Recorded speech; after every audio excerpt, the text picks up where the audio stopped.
Hi friends, అందరు ఎలా ఉన్నారు? బాగున్నారా? నేను బాగున్నాను ఫ్రెండ్స్.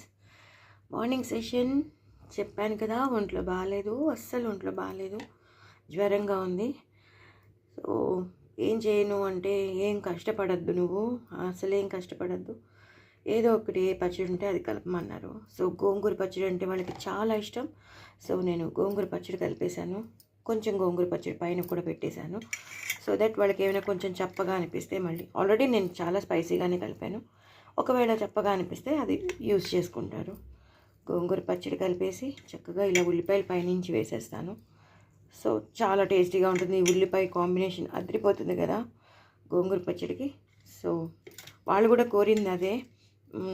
చాలా రోజులైంది, ఎప్పుడు ఏదో ఒకటి పట్టుకెళ్తాం, గోంగూర పచ్చడి తిని చాలా రోజులైంది, అలాగే బాక్స్లో పట్టుకెళ్ళి కూడా చాలా రోజులైంది. ఇలా ఓపెన్ చేయగానే ఒక గుమ్మని వాసన వస్తుంది. అప్పుడు ఫ్రెండ్స్ అందరూ నా దగ్గరికి వచ్చేస్తారు, నాకు కూడా ఒక స్పూన్ పెట్టవా, ఒక స్పూన్ పెట్టవా అని అడుగుతారు. సో అది కూడా నేను చేస్తాను ఇవాళ అని చెప్పి అన్నాడు. సో అందుకని అనమాట. సో ఉల్లిపాయలన్నీ సన్నగా తరిగి వేసేసాను. సో ఇది చాలా అన్నాడు, గోంగూర పచ్చడి చాలా ప్రెషియస్ అన్నాడు. సో చాలా ఇష్టం గోంగూర పచ్చడి అంటే, మేము చాలామంది ఫ్యాన్స్ ఉన్నాం గోంగూర పచ్చడికి. సో ఇది చేస్తే వాడు ఆనందపడిపోతాడు. సో ఇలా స్పూన్ తీసుకుని తినేస్తాడు. అదనమాట సంగతి. సో ఒంట్లో బాగాలేదు కదా అని పిల్లలు కూడా అడ్జస్ట్ అయిపోతున్నారు. సో అంతే ఫ్రెండ్స్, గోంగూర పచ్చడి ఉల్లిపాయ సూపర్ కాంబినేషన్ కదా. సో ఇలా మనకి ఇంట్లో గోంగూర పచ్చడి ఉంటే ఎంత ఎమర్జెన్సీకి కూడా పనికి వస్తుంది ఫ్రెండ్స్. ఎందుకంటే పిల్లలు నోరు మూసేసుకుంటారు, అసలు ఇంకా వద్దనే మాట అన్నారు, రోజు కల్పించినా తినేస్తారు. సో అంత మంచిది ఫ్రెండ్స్ గోంగూర, మనకి సపోర్టివ్గా ఉంటుంది, అదే అనమాట.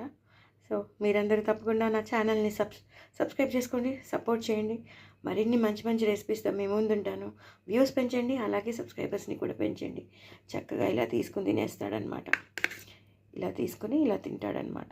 చాలా చాలా టేస్టీగా ఉంటుంది. వాడికి ఇంకా పండగే, వాడే అడిగాడు గోంగూర పచ్చడి కావాలని. సో కలిపేశాను ఫ్రెండ్స్. Boy friends.